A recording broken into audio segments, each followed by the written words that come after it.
In the quiet stillness before the storm, before the revelations that would shake the very core of public trust, there existed a pattern. One so familiar, we failed to recognize it for what it was. We called it paranoia. We mocked the whispers and rolled our eyes at the people who asked uncomfortable questions. But again and again, those questions revealed truths buried under decades of denial. This is not a story about conspiracy theories. This is a story about the difference between suspicion and proof, between ridicule and revelation. And it begins not with wild claims or viral videos, but with official documents, courtroom evidence, and whistleblowers who sacrificed everything to pull back the curtain. Across the last century, governments and corporations engaged in actions so brazen, so corrosive to public trust, that when the truth surfaced, even seasoned journalists struggled to absorb it. It wasn't just about corruption or mismanagement. It was about deliberate deception. Not merely error, but engineered betrayal. Why do these events matter now? Because we are still living in the long shadow they cast. Because every time the official story turned out to be false, something else was lost. Faith in institutions, in science, in the promise that someone, somewhere, is watching out for us. In this series, we revisit 10 historical events once dismissed as absurd theories, now acknowledged as hard, documented fact.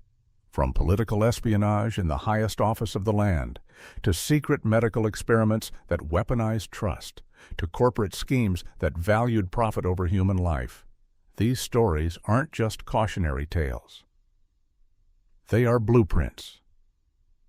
Each reveals how those in power respond when they fear accountability more than scandal. But this journey isn't just about the events. It's about the people. The janitor who overheard a conversation and couldn't sleep. The scientist who found data that didn't fit. The family member who asked one too many questions. And the journalists who refused to let the trail go cold. We'll ask the questions they asked. We'll follow the paths they followed, and we'll wrestle with the moral weight of what they found. Because the past doesn't just echo, it instructs. If history has taught us anything, it's this: truth is patient. It waits quietly in courtrooms and libraries, in footnotes and forgotten files. And when it emerges, it doesn't scream. It simply stands there, undeniable. In this 14-part series, we trace the arc from suspicion to revelation. We explore the machinery behind each deception and the human cost of every lie. We don't ask you to believe in conspiracies.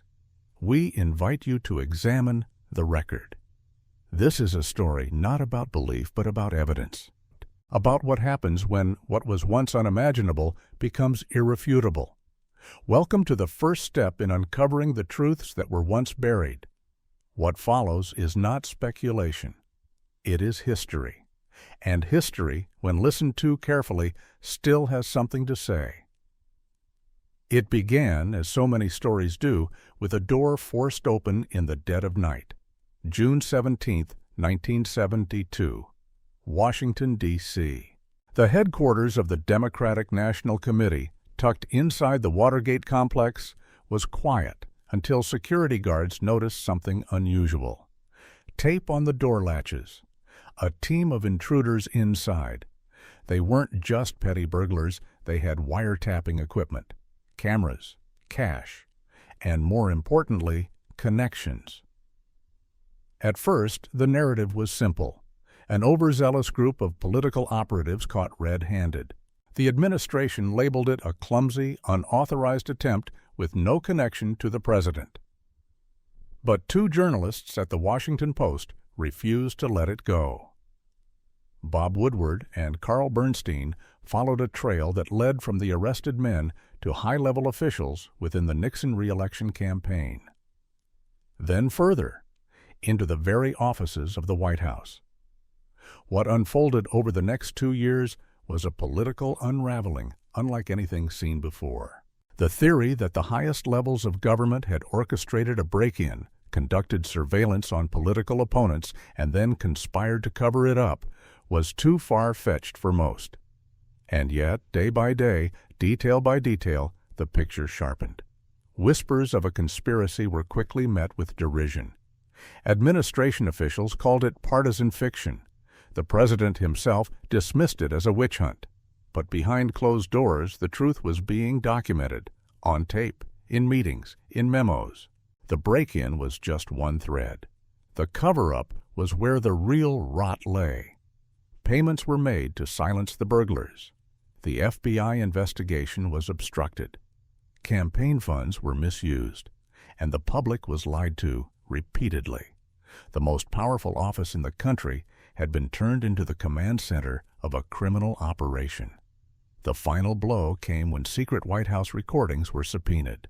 On those tapes, the president and his aides discussed paying hush money, using the CIA to block investigations, and strategizing how to manipulate the public narrative.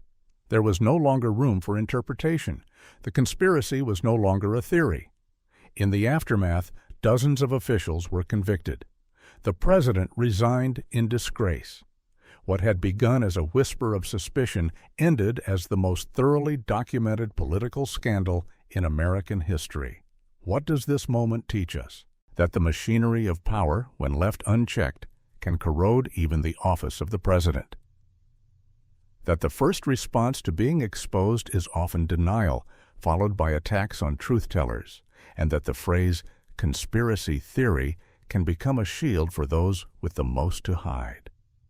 Watergate isn't just a story about wiretaps and break-ins.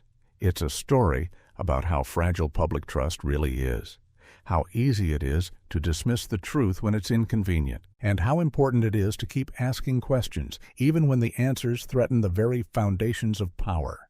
The journalists who wouldn't stop digging were once labeled conspiracy theorists. Today they're remembered as heroes of the free press. And the lesson is clear. When silence serves the powerful, the truth must make noise. In the quiet hum of data centers and the invisible pulses of satellite transmissions, a silent revolution was unfolding, one that no one had voted for, and few even knew existed. For decades, privacy advocates warned that something was amiss, that governments were watching not just the guilty, but everyone, every email, every phone call, every search query. It sounded like science fiction, like a paranoid fantasy, until it wasn't. In 2010, the world changed. A former intelligence contractor named Edward Snowden released a trove of classified documents that would confirm what had long been dismissed as impossible. The United States government, through the National Security Agency and allied programs, had created a surveillance architecture capable of monitoring nearly every digital move made by its citizens and others around the world. The documents revealed something stunning in its scope and simplicity. Mass surveillance wasn't a fear. It was a fact. Metadata from billions of phone calls had been collected. Internet traffic was being siphoned through secret programs. Tech giants had been compelled to turn over user data, unable to disclose the cooperation due to gag orders. The Internet itself had become a vast surveillance machine, humming quietly in the background. When privacy activists first raised the alarm in the 1990s, they were laughed off as Luddites or conspiracy cranks. After all, how could a democratic government spy on its own people without oversight? How could something so enormous, so invasive, remain hidden? The answer, as it turned out, was carefully constructed language, secret courts, and a culture of classified police. Even members of Congress were caught off guard. Many hadn't been fully briefed. Others had approved programs based on vague summaries. The intelligence community had, in effect, built a shadow system of control, one justified in the name of national security, but far broader in practice than anyone outside those halls imagined. The whistleblower's reward? Exile. Forced to flee his country, Snowden remains a fugitive, even as the information he revealed led to global debates, lawsuits, and modest reforms. What makes this case particularly haunting is its visibility. Unlike other conspiracies, this one wasn't hidden behind a single event or scandal. It was embedded in everyday life. The phone in your pocket, the apps you used, the websites you visited, all feeding a system that recorded, analyzed, and stored, often without your knowledge or consent. The vindication of the so-called conspiracy theorists didn't come from opinion. It came from documentation, internal memos, program names, slideshows meant for internal eyes only. The smoking gun wasn't a single tape or memo, it was an entire infrastructure of secrecy laid bare. And yet, despite the shock, most of the surveillance programs continued. Some were renamed, others slightly modified. But the core machinery remains. This chapter isn't just about surveillance. It's about trust, about what happens when power becomes invisible and accountability becomes optional. It asks us to reconsider what privacy means in the digital age, and whether consent can truly exist in a world where information is currency, and every citizen is a data point. When people warned, we laughed. When proof emerged, we were stunned. And now, with the facts undeniable, the question remains, what else lies behind the glass walls of classified silence, waiting for someone to look inside? Picture a boardroom in the 1950s. Thick cigar smoke curls in the air. Executives in dark suits lean over papers stamped confidential. They're not discussing profits or market share. They're reviewing research that confirms a terrible truth. Their product causes cancer, but instead of issuing a warning, they hatch a plan. Not to fix the problem, but to hide it. For decades, cigarette companies assured the public that smoking was safe. Ads featured doctors with stethoscopes dangling from their necks, recommending one brand over another. Smokers were told that doubts about tobacco's health risks were nothing more than scare tactics from anti-business extremists. Anyone suggesting otherwise was labeled a conspiracy theorist. But behind the polished messaging, something else was happening. The tobacco industry knew. Since the early 1950s, their own internal studies had shown clear links between smoking and cancer. Their scientists raised alarms. Their executives acknowledged the risks internally. Yet their public stance was denial. To maintain the illusion of safety, they built a web of deception. Research foundations were funded, not to seek truth, but to cast doubt. Scientists were paid to produce studies that obscured the dangers. Industry-sponsored spokespeople appeared on television and in newspapers, confidently dismissing growing evidence. The goal wasn't to prove smoking was safe. The goal was to confuse the public long enough to protect profits. The strategy was disturbingly effective. For decades, the image of smoking remained glamorous, harmless, even patriotic. While cancer rates climbed, the industry continued to assure customers that there was no definitive link. More research is needed, they'd say, knowing full well the truth had already been established behind closed doors. It wasn't until the 1990s that the dam broke. Whistleblowers emerged. Court cases forced companies to release internal documents, millions of pages, that read like a crime novel in slow motion. One now infamous memo from 1969 summarized the strategy in 4 chilling words. Doubt is our product. The documents revealed everything. Knowledge of the health risks, deliberate manipulation of public opinion, even marketing strategies aimed at teenagers and vulnerable populations. The conspiracy wasn't just real, it was vast. Executed across decades and defended at the highest levels, the fallout was monumental. Lawsuits, congressional hearings, and public outrage. Tobacco companies were forced to pay billions in settlements. Warning labels became standard. Advertising was restricted. But the damage had already been done. Millions had died from smoking-related diseases, while the truth was buried in filing cabinets. This wasn't a case of misunderstanding. It was calculated deception, and it changed how we view corporate responsibility forever. Because if an industry could knowingly kill its customers and lie about it for 50 years, what else was possible? The story of Big Tobacco isn't just about cigarettes. It's about the machinery of denial, about how science can be twisted, truth delayed, and lives lost, all in the name of market share. And it leaves us with a sobering question. When profits clash with public health, how often does the truth survive? The people who warned us were mocked. The science was buried. But in the end, the conspiracy was not only real, it was tragically successful. It sounds too cruel to believe, a government knowingly poisoning its own citizens to enforce a law. But during the Prohibition era, that's exactly what happened.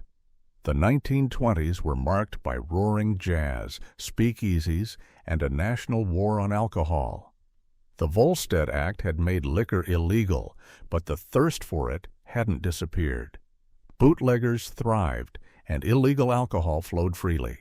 The government, frustrated by its inability to stem the tide, turned to a brutal tactic, one it hoped would scare people straight. It started with industrial alcohol. This was alcohol used in factories and manufacturing, legal and abundant.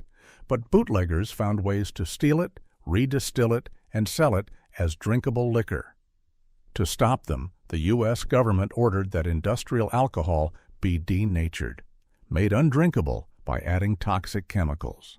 But in 1926, they went a step further.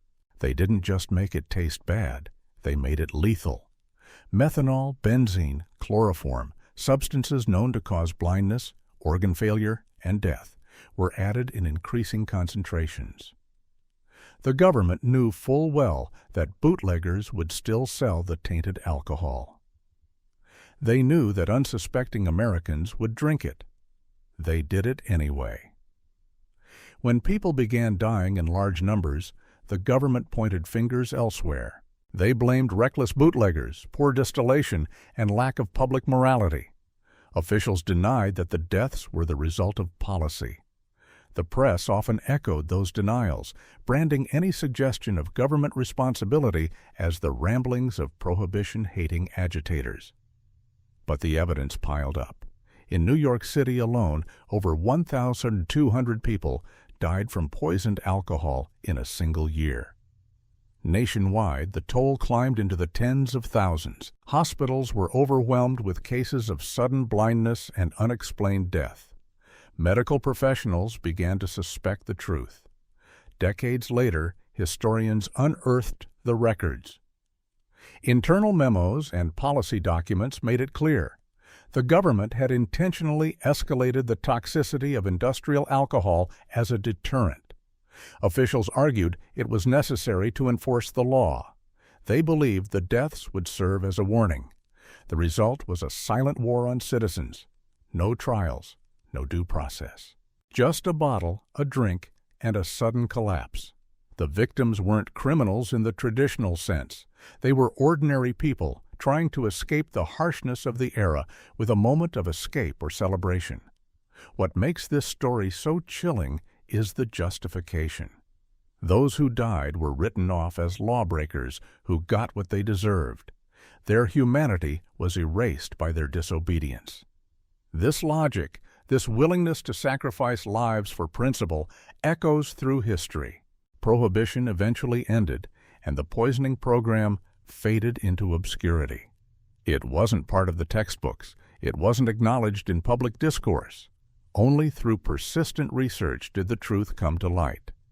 Today, the story of poisoned alcohol during Prohibition stands as one of the darkest chapters in public policy. It forces us to ask, how far is too far in enforcing the law? What lines should never be crossed, even in the name of order? And when does deterrence become something more sinister, when it stops protecting the public and starts punishing them into silence? The conspiracy was real, the deaths were deliberate, and the silence that followed was deafening.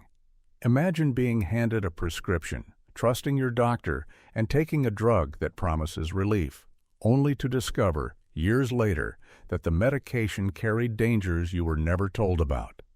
Dangers the manufacturer knew all along. For decades, whispers surrounded the pharmaceutical industry. Critics alleged that drug companies were hiding research, manipulating trial results, and putting profits above safety. They were called alarmists, anti-science radicals, and conspiracy theorists. But time and evidence would tell a different story. One of the most damning examples involved a popular painkiller prescribed to millions. Internal documents revealed that the drug significantly increased the risk of heart attacks and strokes. The company behind it knew. Their own studies showed the elevated risks before the drug ever hit pharmacy shelves. Yet they pushed forward, burying the data, emphasizing benefits, and marketing aggressively to both doctors and patients. This wasn't an isolated case. As lawsuits mounted, more secrets spilled into public view.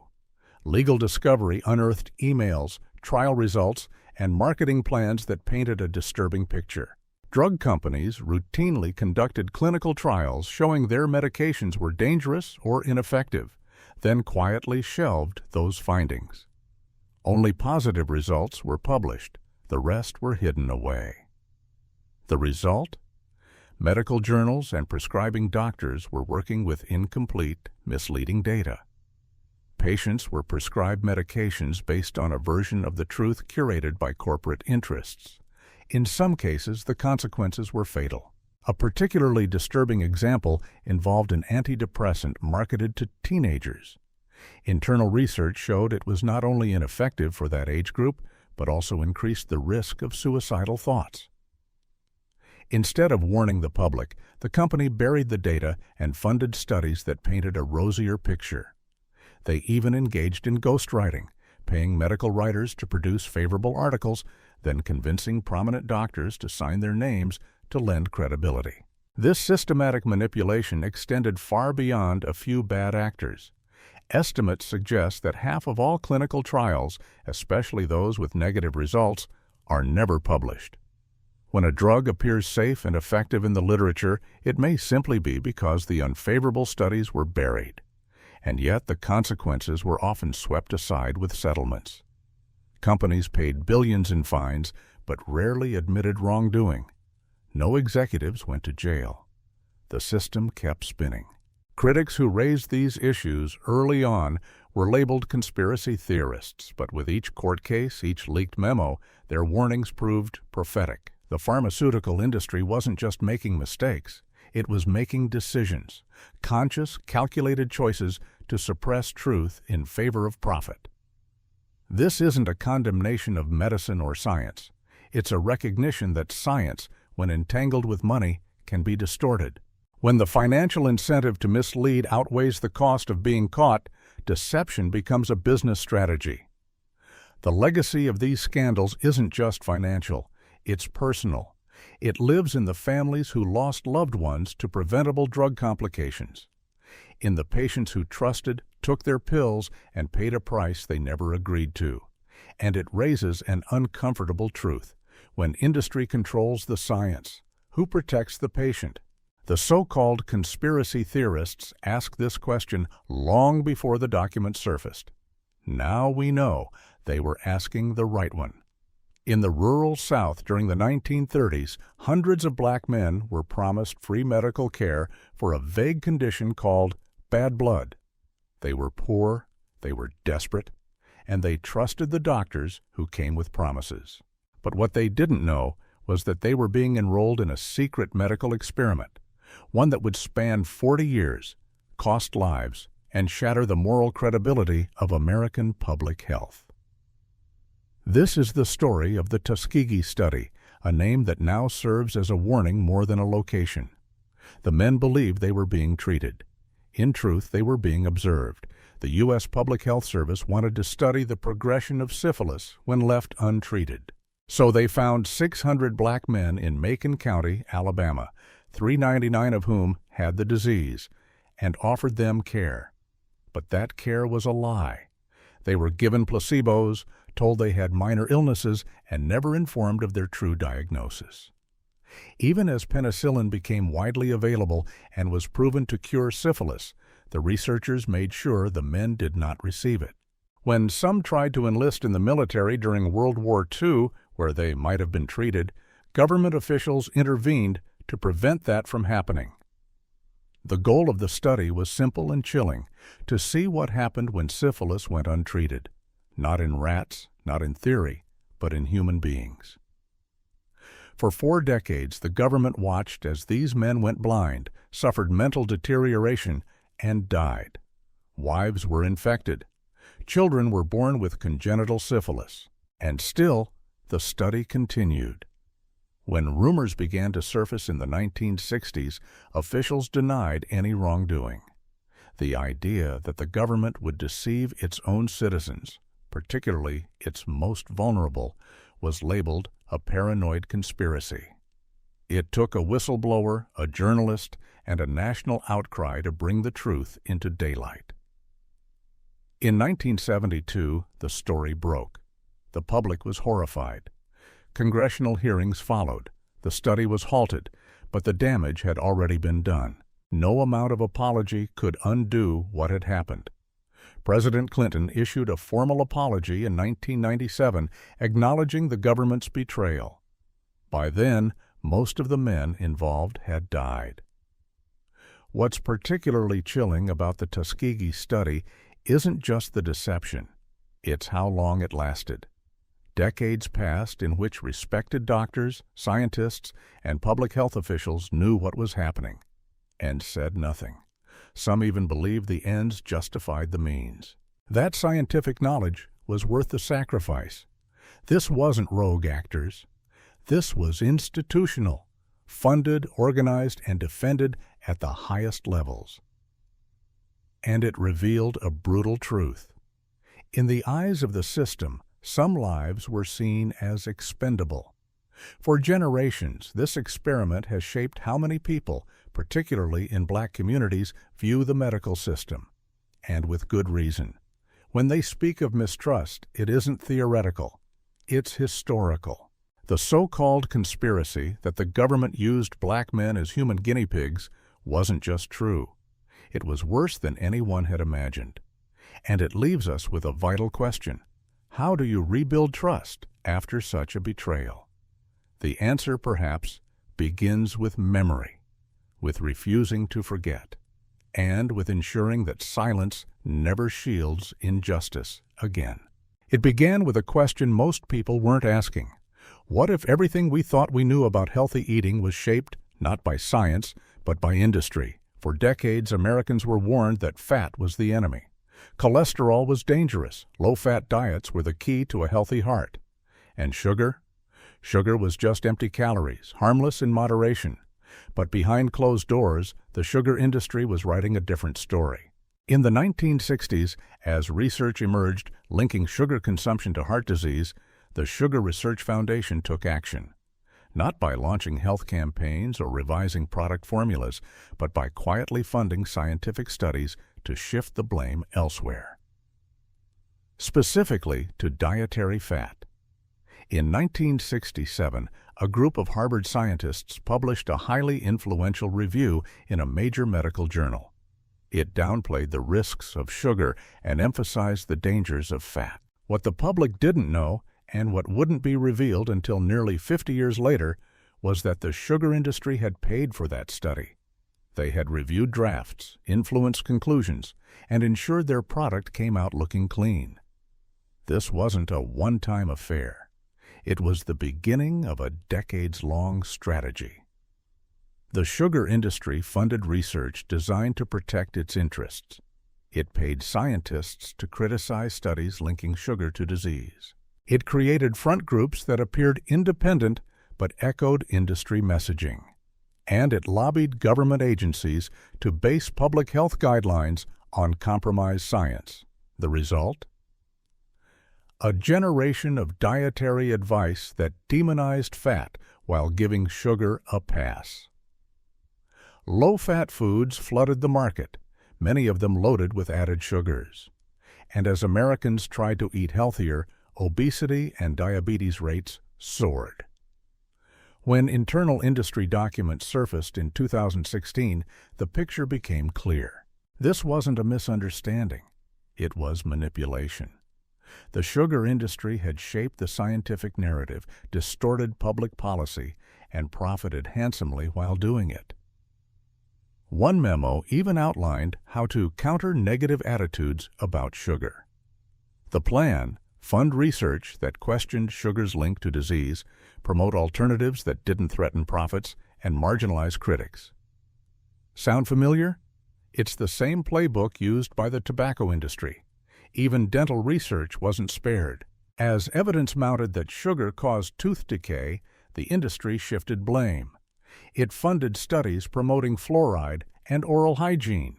Important tools, yes, but ones that deflected attention from sugar's role. What makes this conspiracy especially damaging is its subtlety. It didn't involve secret labs or shadowy meetings. It played out in academic journals, nutrition conferences, and federal guidelines. The manipulation was legal, professional, and often invisible. Those who questioned the official narrative, who suggested that sugar, not fat, might be the true culprit, were dismissed as diet faddists or conspiracy theorists, until the documents proved they were right. This chapter isn't just about sugar. It's about how easily science can be influenced when funding is tied to outcomes. About how public health can be compromised when industry interests masquerade as research. And it forces us to ask how many of our most trusted health beliefs are based on truth, and how many were bought. The envelope arrived with no return address. Inside was a single sheet of paper and a warning: burn after reading. It was the early 1970s, and the United States was still deep in the shadows of the civil rights era, anti-war protests, and cultural upheaval. But what that anonymous package revealed would rip through the illusion of democratic accountability and expose one of the most chilling domestic operations in American history. It was called COINTELPRO, short for a counterintelligence program. A secret initiative run by the FBI, it aimed to infiltrate, disrupt, and destroy political organizations deemed subversive. The targets: civil rights leaders, anti-war activists, feminist organizers, Native American advocates, and even ordinary citizens who spoke out against the status quo. For years, whispers had circulated about government infiltration of protest groups. Activists claimed their meetings were being surveilled, their homes watched, their members arrested on trumped-up charges. But these concerns were brushed off as paranoia. The idea that a federal agency would spy on, sabotage, and psychologically torment American citizens for exercising their constitutional rights? Absurd, they said, until it wasn't. In 1971, a group of activists broke into a small FBI office in Media, Pennsylvania. They weren't looking for headlines. They were looking for proof, and they found it. Files stuffed into drawers detailed a sprawling campaign of surveillance, disinformation, and provocation. The documents revealed that FBI agents had not only monitored groups, they had actively tried to break them apart. Tactics included spreading false rumors to sow distrust, forging letters to incite violence between members, and even sending anonymous messages to black leaders urging them to commit suicide. In one infamous case, the FBI provided police with the floor plan of a Black Panther leader's apartment, and he was killed during a subsequent raid while he slept. Against civil rights groups, the FBI used wiretaps, blackmail, and character assassination. One of the most grotesque examples involved Dr. Martin Luther King Jr. Agents bugged his hotel rooms, recorded his private conversations, and then mailed him a tape with a letter suggesting he take his own life. All to prevent him from becoming what the FBI director called a Black Messiah. When COINTELPRO was finally exposed, officials defended it as necessary, a product of its time. They claimed it ended in 1971, but decades later, declassified documents and modern investigations revealed that the same tactics, surveillance, infiltration, provocation, continued under different names. In the post-9/11 era, new programs emerged. Activists were once again watched, their digital lives tracked, their groups infiltrated. The methods were familiar, the labels changed, the intent remained: suppress dissent. No FBI agents were ever held accountable. No victims were compensated. The system shrugged and moved on.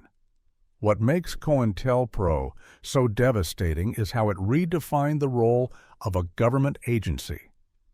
The FBI wasn't just enforcing the law, it was choosing which voices deserved to be heard. It decided which movements lived or died, and it did so in secret, with impunity. The people who suspected this were branded radicals and conspiracy theorists. But they were right. The documents proved it. This wasn't just surveillance, it was sabotage, carried out not by enemies of the state, but by the state itself. And it begs a haunting question. If the right to dissent can be so easily targeted, what does freedom really mean? The story begins not in a lab or a courtroom, but in a boardroom, where executives in tailored suits sat around long tables, reviewing confidential memos. It was the late 1970s, and inside the headquarters of major oil companies, scientists were delivering a message that would echo for generations. Burning fossil fuels is changing the planet's climate. They knew. Before the public debates, before the protests and documentaries, oil executives were warned by their own researchers. The data was clear. Rising carbon dioxide emissions would heat the Earth, melt polar ice, raise sea levels, and cause irreversible environmental damage. Internal models even accurately predicted temperature increases decades before they happened. Yet outside those boardrooms, the message was very different.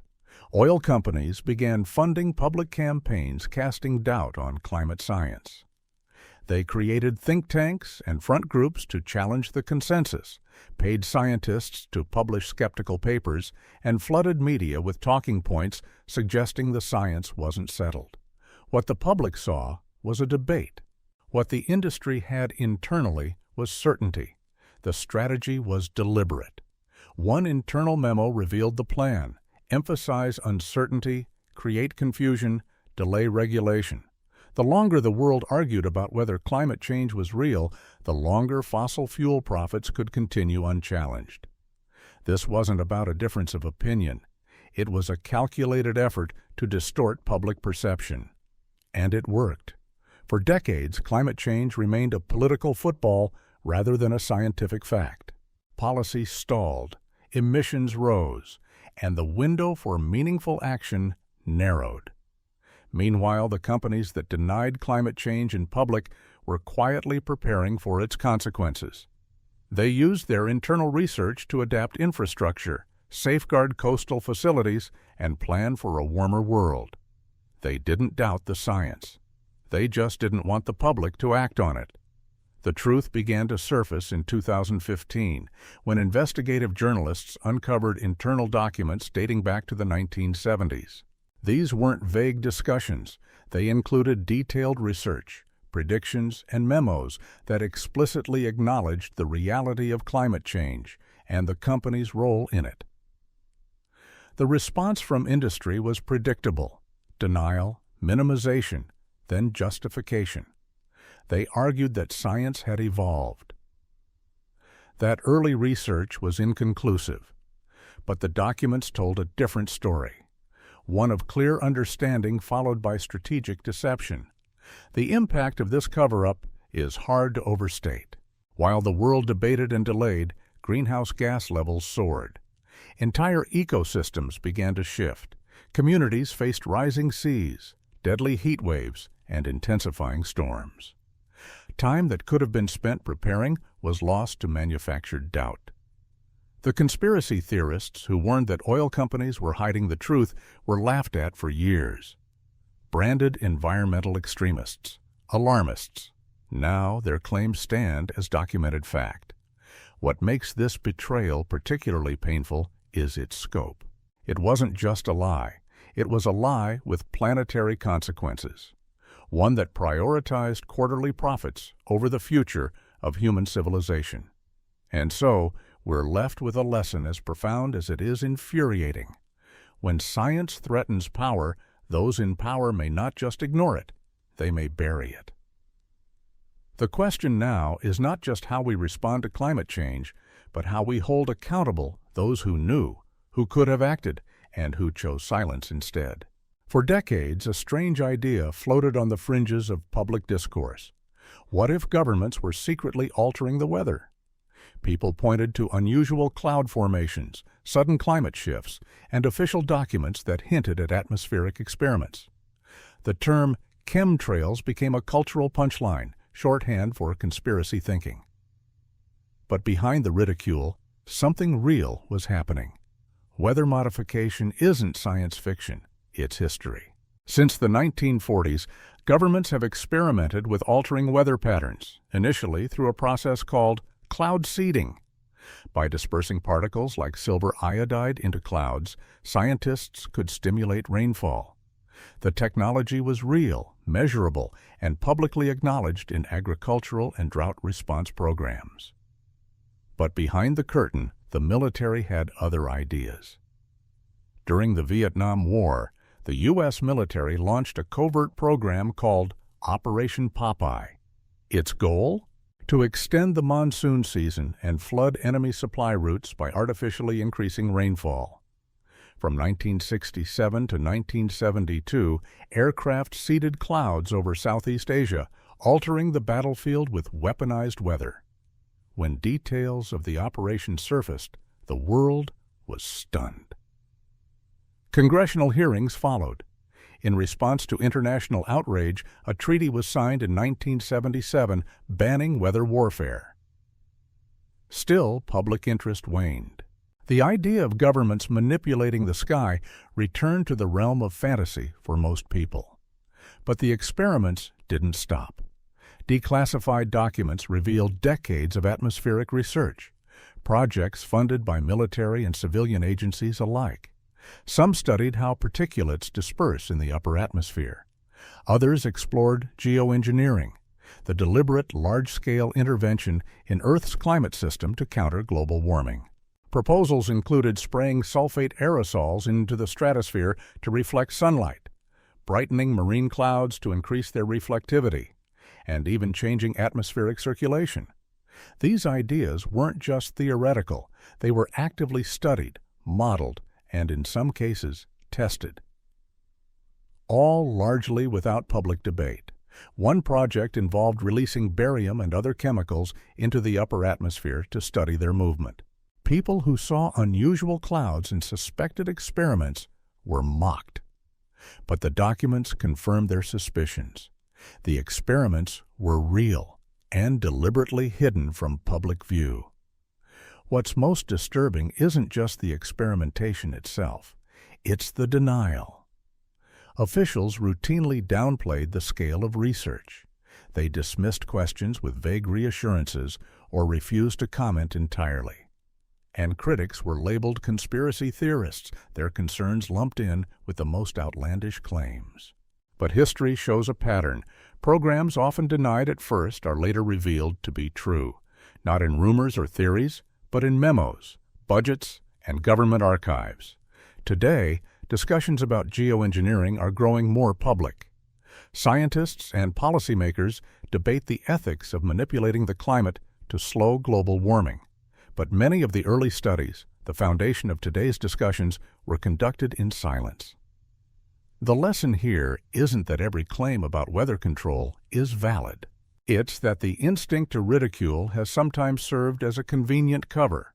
By branding legitimate concerns as conspiracies, governments have evaded accountability and limited public oversight. So when someone asks whether the sky is being manipulated, the answer is more complicated than yes or no. It's a question of history, evidence, and how much truth we're willing to see when we look up. What was once dismissed as absurd now stands as another example of secrecy turned fact, hidden not in theory, but in plain sight. It always begins the same way, with a whisper, a rumor, a question no one wants to ask. What if the people we trust most, our institutions, our experts, our leaders, aren't telling the whole truth? For years, these whispers were easy to dismiss. They came from the margins, from skeptics, critics, or communities too often ignored. But over time, evidence piled up. Documents surfaced. Whistleblowers spoke out. And case by case, theory by theory, the line between paranoid fiction and verified fact began to blur. The pattern is consistent. First, a claim emerges that a company or government agency is hiding something dangerous or unethical. The official response is swift: denial. The accusers are called conspiracy theorists, their motives questioned, their reputations attacked. Then comes the ridicule. The media portrays them as fringe thinkers. The public shrugs. If there was really something to it, someone credible would say so, right? But then, proof. A leaked memo, a subpoenaed tape, a journalist's breakthrough, and suddenly everything changes. What was once a wild accusation becomes undeniable truth. From political spying to mass surveillance, from tobacco to pharmaceuticals, from poisoned alcohol to manipulated science. The arc of these stories is not one of fantasy, but of revelation. But above, each one shows how systems can fail, how power can corrupt, and how truth can be delayed but not erased. These conspiracies weren't exposed by institutions. They were exposed despite them. Not because leaders came clean, but because someone broke the silence. A janitor who found a file, a researcher who couldn't sleep, an activist who refused to look away. And almost always the people who rang the alarm paid a price.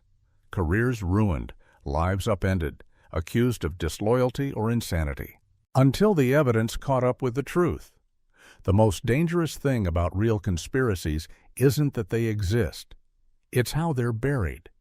Not under lock and key, but under labels.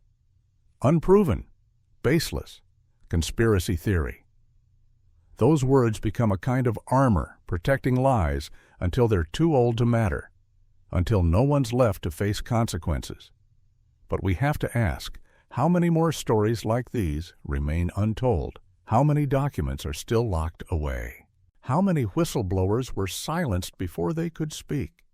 And if we know that 10 major conspiracy theories turned out to be true, shouldn't that change how we listen to the next one? This isn't about believing every theory. It's about refusing to ignore the questions. It's about looking at history with clear eyes and understanding that deception is not an anomaly. It's a risk that comes with power. The word conspiracy has been weaponized. It's no longer a claim. It's a dismissal, a way to shut down thought. But history teaches us that skepticism is not a weakness. It's a civic duty. Because when the official version of events doesn't match the evidence, it's not irrational to ask why. It's responsible. And the people who've been dismissed, mocked, or marginalized for asking those questions, more and more they're the ones who turn out to be right. What remains is a quiet reckoning, a recognition that truth doesn't always arrive wrapped in credentials. Sometimes it comes from the edges, and sometimes it comes too late. The most haunting question isn't whether conspiracies have happened, it's how many have succeeded without ever being exposed. Because if history shows us anything, it's that we often discover the truth long after the damage is done. Think about it. Every conspiracy we've explored in this series was denied until the evidence became overwhelming. Political leaders swore there was no spying. Corporations insisted their products were safe. Government agencies claimed transparency while burying the facts. And in each case, those who tried to expose the truth were punished. Journalists faced threats. Whistleblowers were exiled. Researchers were discredited. The machinery of power didn't just deny wrongdoing, it worked aggressively to silence dissent. This should change the way we see the world. Because when someone today raises a concern that sounds far-fetched, when they question an official story or point to documents that don't add up, we should remember that's how all of this started. Not with proof, but with questions. Not with acceptance, but with doubt. That doesn't mean every theory is valid. Many aren't. But reflexive disbelief is just as dangerous as blind faith. We must learn to distinguish skepticism from cynicism, To ask not just whether a claim is outrageous, but whether it's possible and whether we've heard something like it before. The deeper lesson is about institutional behavior. When organizations do something they know is wrong, they don't confess. They classify it. They change the subject. They smear the people who dig too deep, and they trust that time will bury the truth until it doesn't. The Watergate scandal, mass surveillance, the Tuskegee study, the tobacco cover-up, none of these conspiracies were revealed by those in power. They were dragged into the light by ordinary people who refused to stay silent. And even then, the truth only emerged because someone left a document behind, because someone took a risk. That's the uncomfortable truth. The conspiracies we know about are the ones that failed. They were caught. The document survived. The witnesses spoke. But what about the ones that worked? The ones where the paper trail was burned, the whistleblower never came forward, or the story was buried so deep no one thought to look. We don't know what we don't know, and that's why this history matters. The phrase conspiracy theory has become a cultural shorthand, a way to dismiss, to deflect, to discredit. But these stories show us that sometimes conspiracy theories are just premature truths. They start as warnings. They become evidence, and if we're lucky, they end with justice. The tragedy is that justice often comes too late, long after the victims have suffered, long after the damage is irreversible, long after the guilty have retired. So we must stay vigilant, not out of paranoia, but out of memory. Because we've seen what happens when silence reigns. We've lived through the consequences of denial, and we've learned, again and again, that asking hard questions isn't dangerous. Refusing to answer them is. As we near the end of this journey, one truth remains. The past isn't just prologue. It's a mirror, and it's asking us whether we're ready to see what's really there.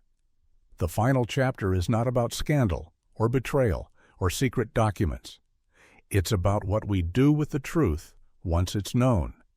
Now that we've walked through these stories, each one dismissed as fantasy, each one later confirmed as fact, what remains isn't just outrage, it's responsibility. Because history doesn't repeat itself. People do. There's a pattern to how conspiracies unfold. First, a claim, then denial, then ridicule, then, if the evidence survives long enough, revelation. But that revelation often comes too late to help those who needed the truth the most. And that should change how we see our role, not just as citizens, but as participants in a shared reality. We live in a time when trust is fraying. Institutions that once felt solid now feel uncertain. Science, journalism, government, none are immune from suspicion, and for good reason. We've seen how truth can be twisted, how data can be hidden, how public narratives can be manufactured. But skepticism must be paired with clarity. We must learn to separate questions worth asking from claims meant only to confuse. Truth-seeking is not about believing every rumor. It's about demanding evidence even when that evidence leads us somewhere uncomfortable. In a healthy society, asking questions should not be a radical act. Transparency should not require leaks and whistleblowers. Accountability should not depend on accident. And yet, over and over, it has. The label conspiracy theorist is still used as a weapon, a way to dismiss someone before hearing them out. But these stories prove that sometimes the people asking inconvenient questions aren't dangerous, they're essential. And they remind us of something deeper, that truth doesn't care about convenience. It doesn't align itself with power. It doesn't arrive on schedule. It waits, in old boxes, in dusty archives, in guilty memories, and in the quiet courage of someone finally ready to speak. So where do we go from here? We remember. We remember that governments can lie, that corporations can deceive, that science, when owned, can be bent. We remember that truth often whispers before it roars. We listen more carefully. Not to every theory, but to every question. to every voice that challenges comfort with clarity. And when those voices are right, we don't just whisper back, we amplify. And we stay vigilant. Not because the world is full of monsters in the dark, but because the people who make harmful decisions often do so in daylight, behind closed doors, trusting that no one is looking closely enough to notice. The next time someone tells you that's just a conspiracy theory, pause. Ask, what's the evidence? Who benefits from belief? And who benefits from denial? History has already shown us what's possible. The question now is whether we're willing to learn from it. Because in the end, truth isn't just something we uncover. It's something we protect. And sometimes the only thing standing between secrecy and sunlight is someone who refuses to stop looking.